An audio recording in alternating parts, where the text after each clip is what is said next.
Safety was something you managed, not something you felt. For many people, safety was never a sensation in the body. It was a task.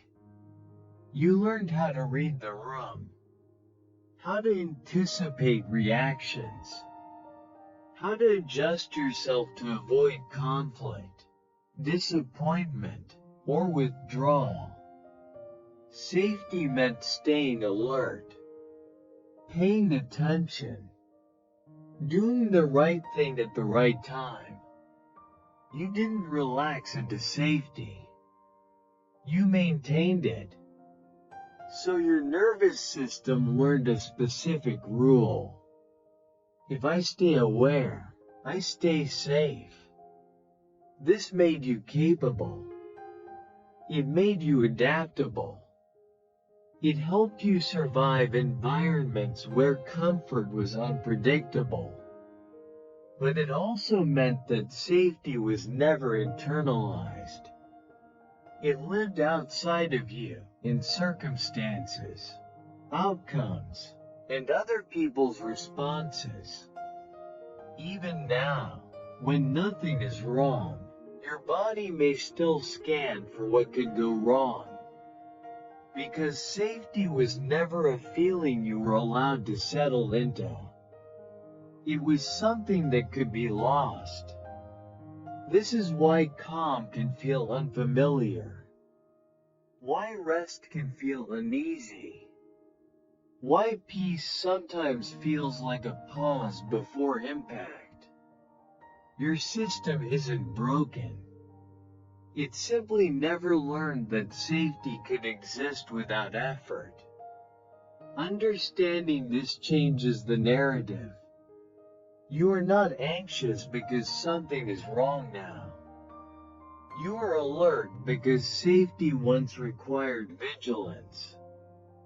2. Calm felt unfamiliar, so tension became normal. When calm was inconsistent or short-lived, your body adapted by staying tense. Not dramatically tense, but just enough to be ready.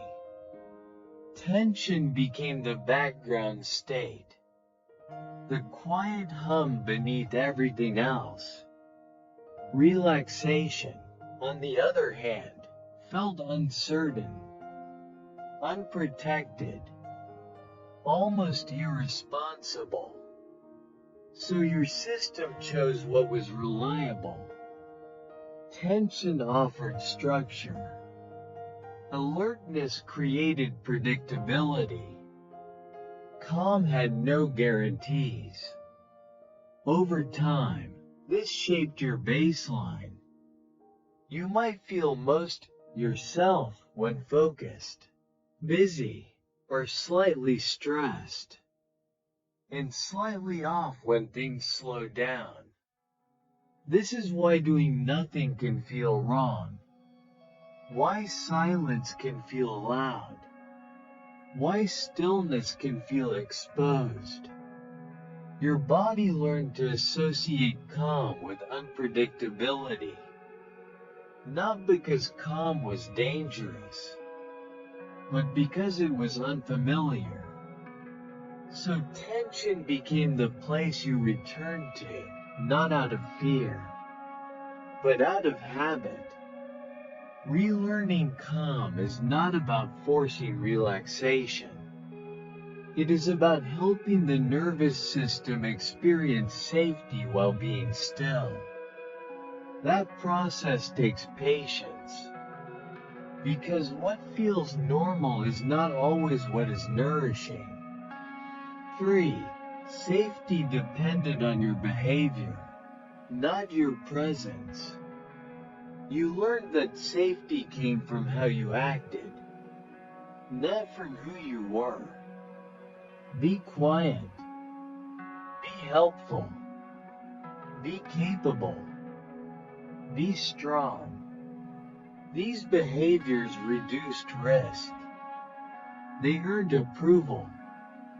They minimized conflict. So safety became conditional. If you behaved correctly, things stayed stable. If you didn't, something could be lost.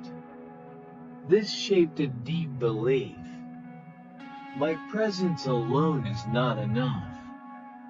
Even now, you may feel safest when you are useful, when you are needed, when you are contributing, and unsafe when you are still, unproductive, simply existing.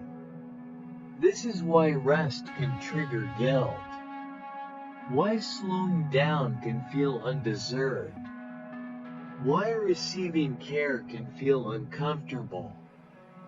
Your system learned that safety followed performance, not presence. Healing asks for a different experience, one where nothing is required for safety to remain. That experience has to be felt, not understood.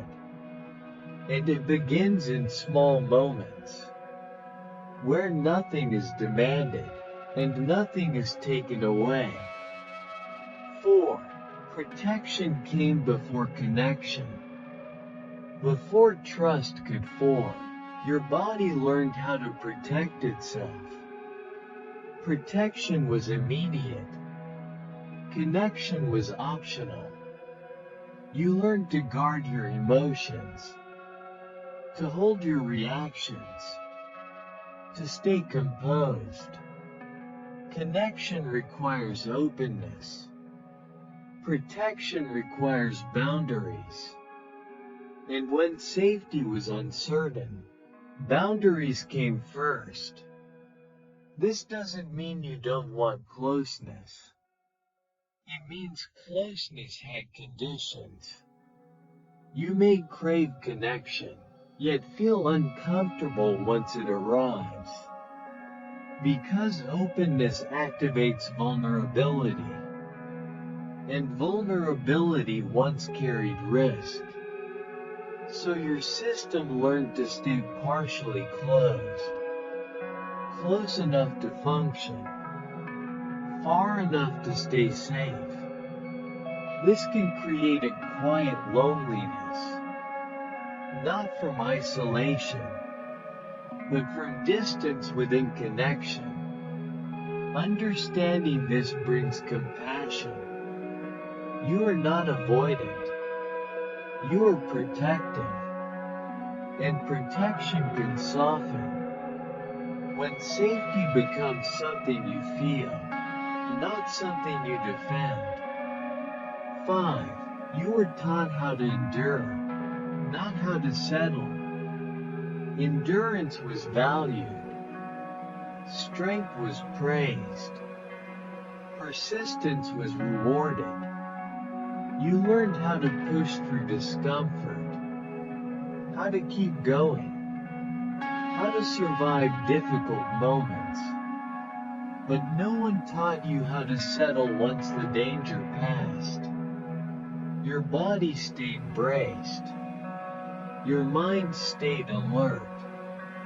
There was no transition back to ease. So survival didn't end. It just continued quietly. This is why you may struggle to rest after stress. Why your body doesn't automatically relax when things are okay. Why tension lingers. You were trained to endure, but not to recover. Learning to settle is not weakness.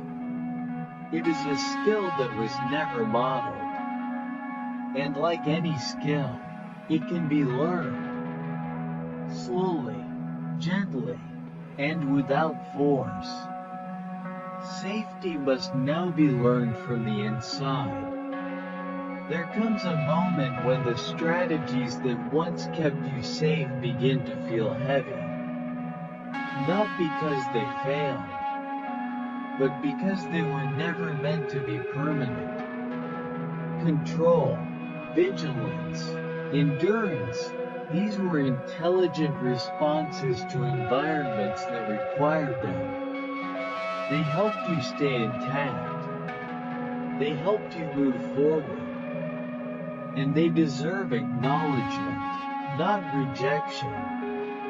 But safety that depends on constant effort is exhausting. It asks your body to stay alert even when no threat is present. It keeps you braced when there is nothing left to defend against. Learning safety now is a different kind of work. It is quieter, slower, more internal. It begins when your nervous system starts to experience moments where nothing bad happens while you are at rest. When you pause and remain safe. When you feel discomfort and it passes without consequence.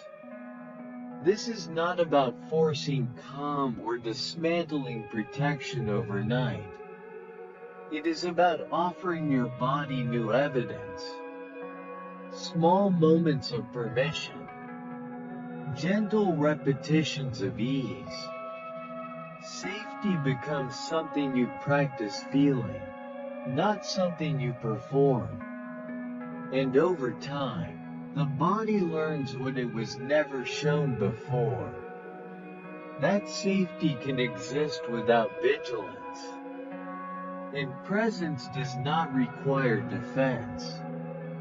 This content is for educational and reflective purposes only. It is based on real-life experiences and personal growth journeys, shared to invite awareness, not conclusions. We encourage kind, respectful discussion and constructive comments. In the next reflection, the emotional weight you inherited from your parents, we will explore how unspoken emotional patterns are passed down, and how awareness can begin to loosen what was never yours to carry.